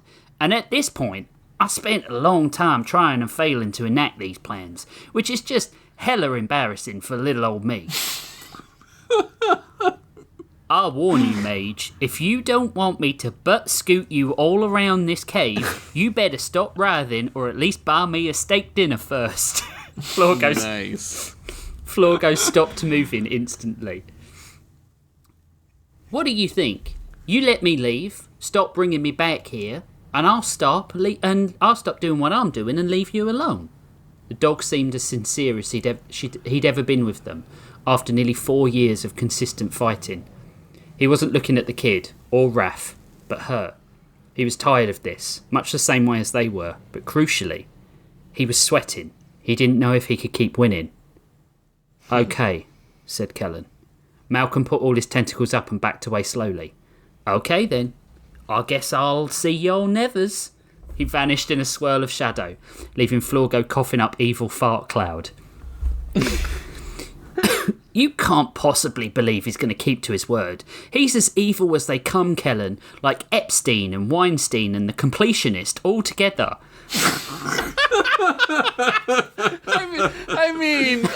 But those are different levels. There's slightly a difference between those three. He won't keep his word, just like the completionist didn't keep his word about those charity donations. The only thing he didn't do was to use the memory of his dead mother to elicit sympathy to perform those evils. Oh my god! But he's going to go back. Get some letters for this one. We are gonna be off the air, guys. But he's going to go back to his old tricks and forget all about those promises and take no blame, just like the completionist. We have to kill the complete. I mean, Malcolm.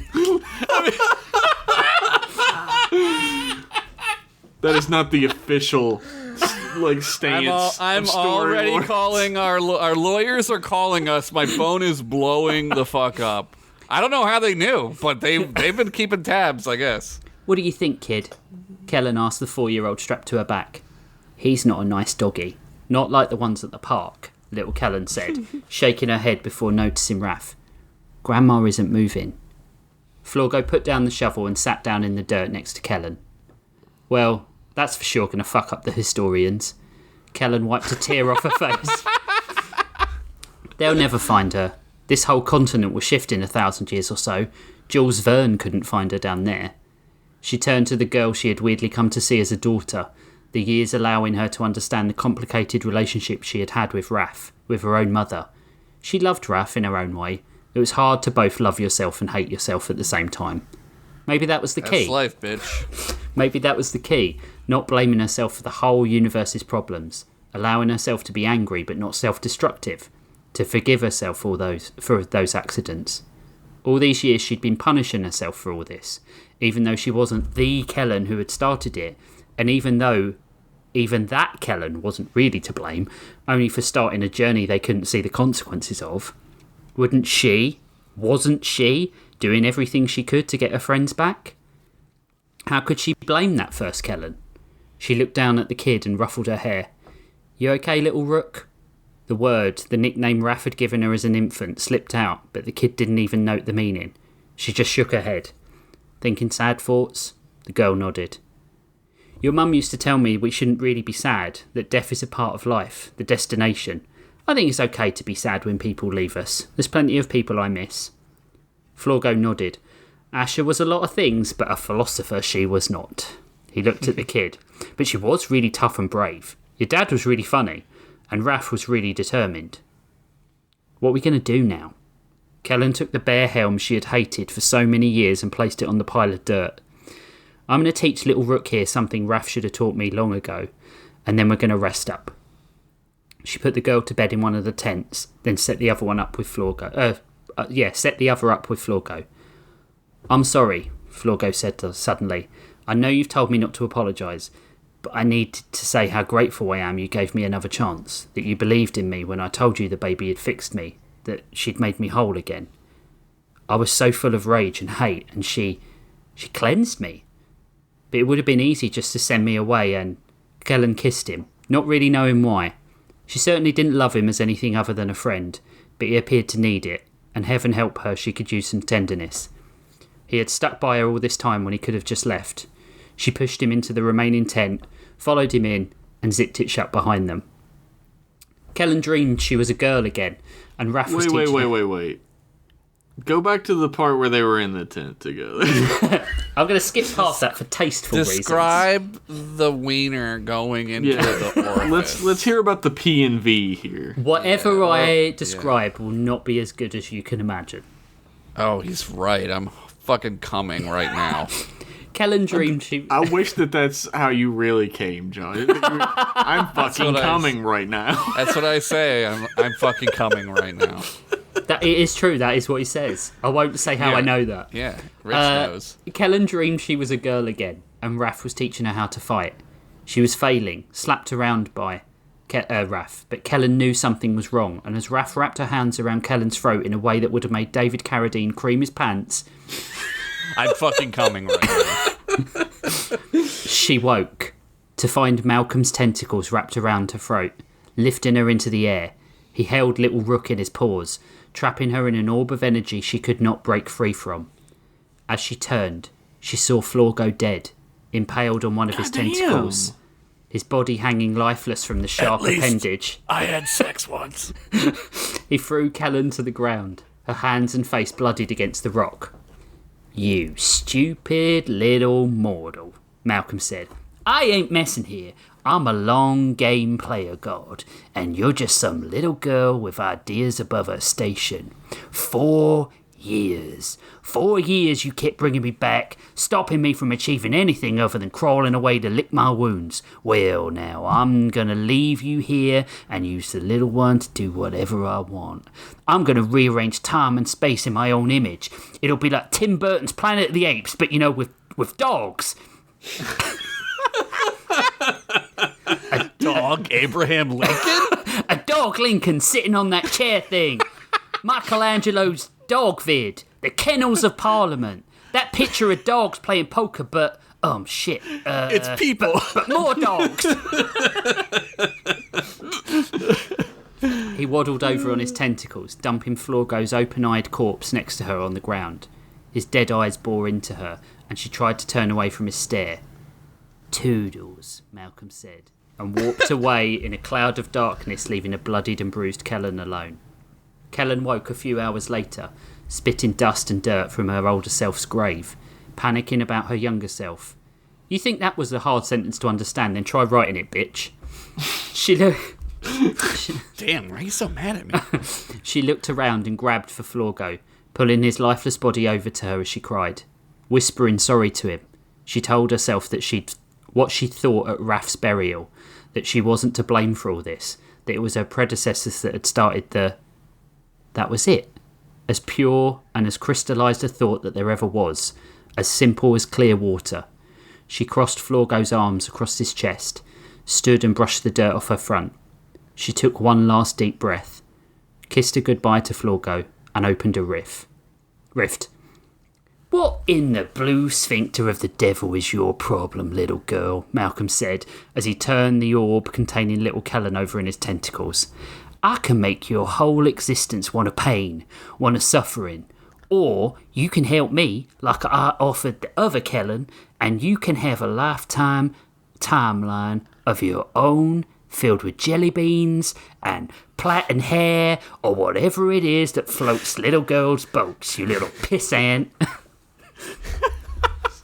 dog is so rude. This sounds like fun, though. Jelly beans? Kellen said not to listen to you, ugly dog. Rook stuck her tongue out at him and held firm.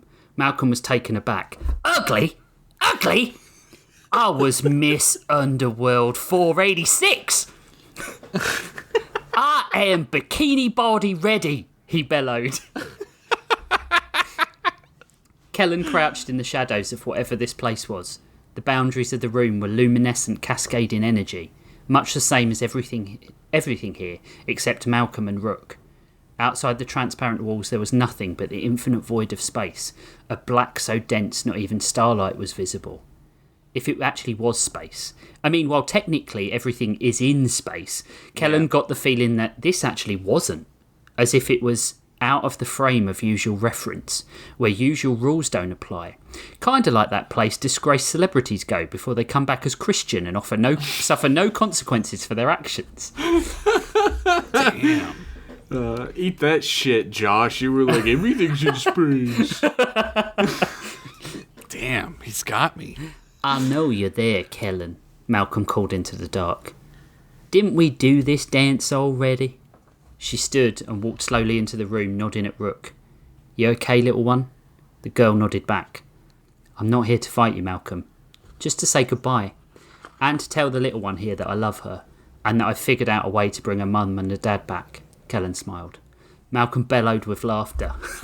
You're anachrophagious flaring up, kid. You are going loco. There is no going anywhere that I can't chase you and stop you in 2 shakes of a Cthulhu lamb's tail. That's horrifying. What makes you think this time's going to be any different? Kellen smirked. Because I've got help. Rook put a bubble of her own up, trapping her and Malcolm inside, who narrowed his demon yellow eyes and snared at Kellen. What does this achieve? You change something, I use the girl to put it back again. It's Stalemate 2.0, Revenge of Stalemate, Temporal Boogaloo. I love hearing Rich say boogaloo. Yep. Kellen walked to the bubble calmly. Not if I make the one change you don't believe I can. She turned away from his widening eyes and spoke directly to Rook. Can you hold him? She nodded. Are you sure? It might really hurt. She nodded. Go get Mum and Dad. As Malcolm howled in fury, lashing at the boundaries of the bubble, Kellen smiled, proud of her little self. How different things could have been, she thought, if only. No, she couldn't afford to think like Raph and all the other Kellens before her. Her younger selves weren't weapons to be used. She put her hand to the orb. I'm so proud of you, and I love you. Goodbye, little Rook. Kellen opened a rift and stepped through, watching her life flashing backwards in walls of the tunnel. Past the roller rink, past the hell dimension, past her friends, learning with Raph, her mum's death, her dad's, her exile, losing Asher, being found by the Amrays. The rift slowed and kicked her out onto a rocky ravine in a desert, overlooking 2 people walking down in the sand. She could just make out the shape of Hallgrim and Asher in the distance, could hear his boisterous laugh and her shouting at him. She felt a tear roll down her face as she realised she was watching them become parents, her parents. It was wonderful, and she wished they had more time together. But instead she concentrated, focusing her attention on Asher's midriff. She opened the tiniest of tiny rifts, only big enough for a small cluster of cells or James Corden's charisma. Holy fuck! I mean, that's a solid burn, but what the fuck? Then it was done. She held out a hand in front of her, feeling a tingle in her fingers only to find her fingers were almost see-through. Thank you, she said to herself. Asher looked over to the ridge, where for a second she thought she could see Kellen on the high ground. She doubled over in pain, feeling a pinch inside her, knowing what it was instantly. You all right, love? Hallgrim asked. She turned to him, smiling and nodding sadly, then looked back up at the ridge. There was nothing there. Kellen woke in a white-hot room, where the plinking and plonking of keyboard calming music could be heard. She lifted her head, confused, and looked around. She was in a white box. Why wasn't she dead? Had it not worked? Fucking hell, for a while there. I thought you were never going to get it, came a beautiful voice from behind her. As she turned, a A being of pure golden light sat opposite her, dressed in a burgundy doublet, noodling on a keytar across her lap. She thrust an open hand out to Kellen. "The name's Doots," she said with a smile. "And so is yours, technically, I guess. To be concluded." Oh my god! What the fuck? Yo, Wait a minute. number one favorite thing: time abortion, bitch. Yeah. Wait a minute. The fucking answer to the universe itself unraveling was abortion, Rich Yep. Masters? Yep. Come at me, bros. Damn. I'm fully on your side with this one. That's good. That's good shit. That's crazy. She gets rid of was herself, then there's no Yeah. time travel. Yeah. And no one can use her as a Yeah. weapon. That's fucking wild, dude. I can't wait till you do your conclusion and it's all happy, and then I have to be sad about never hearing about these characters that I love ever again. So I was about 3 pages from the end, and I wrote a massive joke about, I know you were expecting me to do an epilogue, but I've run out of time. And then I was like, actually, I haven't run out of time. I could just finish the episode. So the joke's on me, I kind of guess. Yeah. The joke is on you. Fuck, dude. Man. I'm like trying to wrap my brain around Yeah. this. And like This series for you has been, it's a lot of stuff. Yeah. Like, this is a lot of stuff has happened. Yeah. I feel like This if is any like a of us novel. like if any of us deserves the burnout we're feeling, it's Rich. Yeah. Yeah. I'm done. I'm just like, farts, butts, pussy. I'm And gonna, Rich is like, time abortion. I always wanted to end it with her aborting herself, because I feel like that's the right. Look, this is going to sound really poncy and pretentious, but like that's where we are right now with society, right? Let people have abort it. Let people have the choice. You know, right? That's what it needs to be. So I always wanted to do something like that, but it's been too long getting here. I was saying to Jeff earlier that I was just like, I should have done some one-shots in the story, because every story has been about these people. Yeah, but you can't, like, that. I know what you're saying, but, Yeah. like, you do what you do to get through it. Yeah, I know yeah. that sounds like it's, like it's real, but it's hard. It's hard Yep. doing this shit, man. We are such a pro-abortion podcast Yep. that we think you should be able to abort yourself. Yeah. I mean, if anything, yeah. I mean, I think that's like the least controversial take, honestly. Like, people people kill themselves all the time. Yep. Fuck it. Yeah. Well, I didn't say kill yourself. I said abort yourself. That's true. You're right. Same diff? Same Question diff, maybe mark? not. I don't think so. Keskala Yeah. diff. Ask Kellen. Ask- Oh, wait, you can.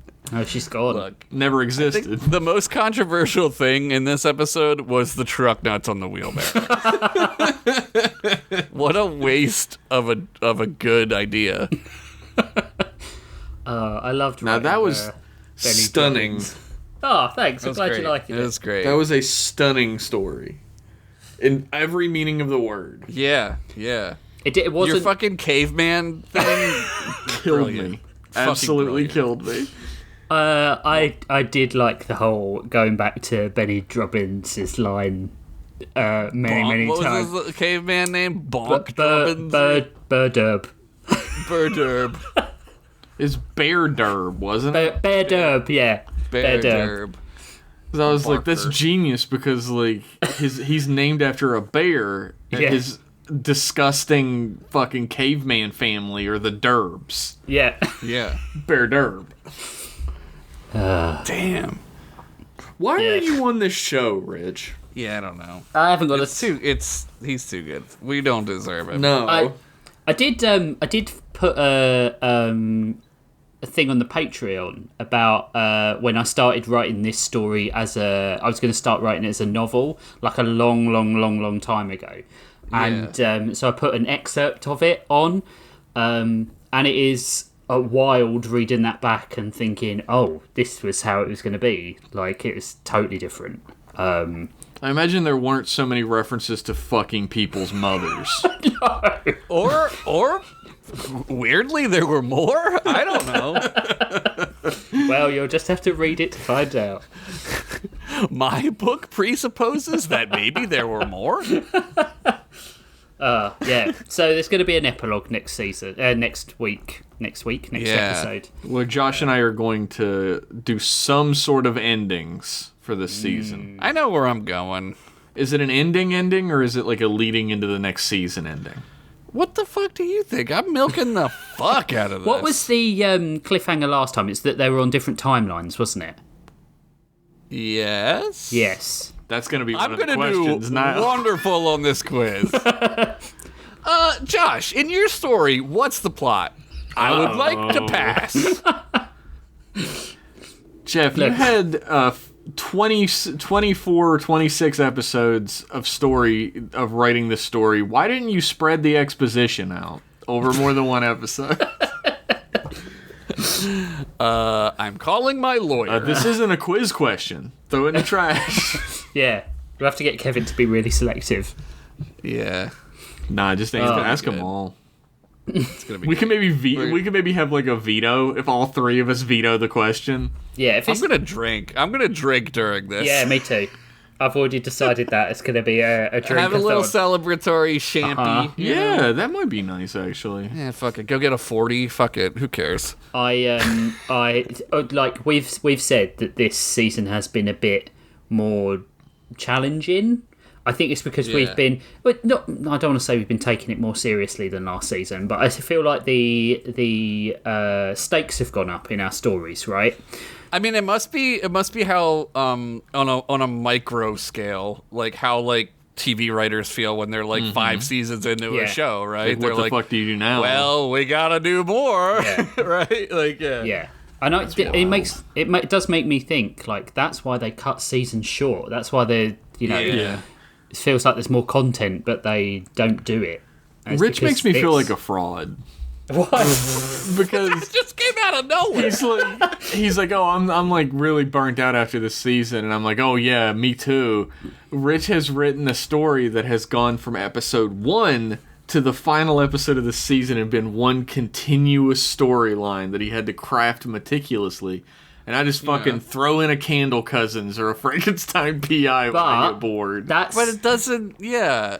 That works. You're still doing it. Yeah. You're still doing what Rich is doing. I'm joking mostly. I know. Sorta. But also, I'm stupid for not doing that. Let's be honest. You're a real writer, man. We're all real writer mans. I'm a hack. We need to go man. We need to go back and listen to our Afterlords that people have. Perhaps. Yeah, you need to go back and listen to the Afterlords. I like that's your homework. Ironically, like, I guess I won't go on record and say this. I was going to say how I feel about this season compared to last season, but I don't want to tarnish either season with that opinion, so I will keep it under my hat. I don't know. I don't know how I feel about this season compared to last season. It's hard to know. It is. It's hard to know because I don't trust myself enough to realize the truth of what this is. Like I am not like good at that. I've never been good at that. Like sometimes I'll know if something's funny and like I'll laugh at it or whatever. But overall, like I don't know, man. Yeah, It's not up to me. I don't think it's up to me. We talk about it all the time about how like the things that we write that we find funniest tend to not be what the audience finds funniest or like most entertaining. They find completely different things that we didn't even think was that important to be like the best or funniest part of any story, which is interesting. This is why I do a Linus Smilex every Love that, Joshy. Love that, Joshy. Right. Okay. I appreciate everyone not making the follow-up to that joke that we're all thinking about right now. I don't know what you're talking about. Wink! With that, we are going to close the cover. That sounded real. It's my mouth. I did it with my mouth. On today's episode. So, we're going to bring out the All-C prompt ball, and the first one is Butterflies by Permaflame. That's going to be pretty easy for you. I'm gonna do Crazy Town, bitch. And the second one, Bosoms Oh, sorry, that was by Permaflame. Butterflies and Bosoms by Chris Balso. Oh my god, this is going to be a good fucking episode. There's going to be a butterfly with giant tits in one of these stories. That's what I'm drawing. Titties, baby. I already killed Miller. Damn. What's the name of the thing I used to write stories? Fantasy fiction? WordPad. Got it. Right, so thank you guys for those prompts. They're going to be maybe pretty easy to tie in, I think so. But anyway, if you... The Higgs bosoms. Got it. If you, the listener, heard those prompts and like, this is the conclusion of the story and they've got to somehow write tits into it, how are they going to do that? I should write a prompt. Then you've got to go to patreon.com/storylords, and for as little as $5 a month, you can suggest prompts, join the Discord, get access to the stories, the written stories on Patreon. For $10, you get access to our sidecasts. We've got two. We've got one called Afterlords, which is we do a post-chat discussion, which is very irreverent, and I just basically ambush these two with a topic that I want to talk about. And then, because that's my job as the host. And then for $25, and then the other sidecast is Redesigned by Committee, where we redesign an existing IP. We need to do another one of those. We haven't done one for ages. We redesign an existing IP and make it 10 times better, because that's just who we are. And then for $25, you'll get access to the book PDF when it comes out, which we really, really do need to start thinking about doing. Creator credits and blah, blah, blah, blah, blah. And that's it. If you want any more information on the podcast, you can head over to storylords.card.co or storylords.page. They've got access to where they've got access to the art, where you can listen to the podcast, etc. You could leave us a review at your podcast listening picture of choice. I'm looking at it. We don't have one. God damn it! Please, guys, send us a review. Even if you want to get your significant other to set up an iTunes account so that you can do another review, do that. We like getting reviews. It's great. It really helps us out. You were going to say if you want to get your significant other pregnant or something. Well, I thought we were going. I'll just get rid of it. Whoa! Go back in time. I thought you were going to say if you want to get your significant other off. Yeah. I was like, make them listen to the podcast. We're like I'm coming right now. Barry White. The Barry White of podcasts. Oh, baby. Oh, yeah. That's on him. Big thanks, as always, to King of Patrons Henry Roselar, Federico Rodriguez, Heath Robinson, Sean Tabor, Squid Ludwig, Sarah Kemp, Anthony Stoker, and that's the list. So, and then we'll just a bunch of true, amazing, perfect human beings. Like, you've seen Perfect Cell. That's exactly how these people exist. I'm sure I'm missing people here. Hold on. Hold the phone. Yes, I am. It didn't come up. Jawline is just as crisp. I'm going to read that list again because for some reason it fucked up. Henry Roselar, King of Patrons, Anthony Stoker, Federico Rodriguez, Heath Robinson, Jonathan Anderson, Pez King, Sarah Kemp, Sean Tabor, Squid Ludwig, Stephen, Werewolf Bar Mitzvah. And then I am going to pick on someone and... The perfect human beings. I want to give a big thanks to Taylor Dirks, who has been a patron since November 3rd, 2022. Nice. So thank you very so much. Thanks, Taylor. I will do that for as long as I remember it, because I don't just want to read out the high baller patrons. If you We're doing highballs? Yeah. if you like shot callers. If you liked the music that adorned this podcast, and why wouldn't you, because it's fucking amazing, then you need to head over to vidizen.card.co, that's card with 2 R's, and you can find out everything you know about the beautiful bard of the podcast, Sir Vidizen. Love that guy. Greg's got lots of stuff going on. I think he has his tour dates on there as well. Anything you want to know. We'll get him back on at some point as well. He's got to sign my tasteful side note. Yeah. we need to think of another guest or two for next season. How about your mom? Well, you know what? It might be nice to get someone who isn't a man on the podcast. What do you mean? I'm not following. Okay. I don't A moth. understand what you're saying. Let's get a cricket man. Ah, fuck yeah. I see. Yeah. It would be nice to have a woman on the podcast Yeah. at some point. Yeah. I hear they exist. I'm Yeah. not entirely I've been sure. told there are a few around. Zane can write a good story. I've heard a story in the past, but that's the only woman we know. Yeah. Two of us are married to women. There is Yeah, that. but they're not interested Zane, in our shit. I need a woman to be on my show. Would you do that? Zane, Would you I need to pretend fill be a woman? quota real quick. Can you? Zane. Yep. Zane, can you Anyway. please come on the show and make me not look like a misogynist? Thank you. Dumb woman. Idiot. Stupid women, am I right? Can't drive to my house to be on a podcast. We are, however, pro-choice. Just want to put that out again. Right. Yes. Not just thank- pro-choice. I think we're like aggressively pro-choice. Aggressively choice. I mean, there are about 1,000 people I would have bought in their adulthood if I could. So, We're sitting right here.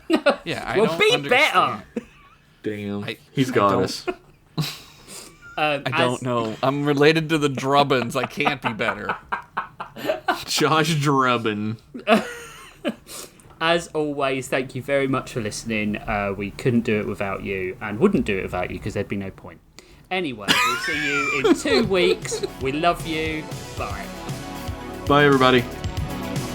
I'm coming.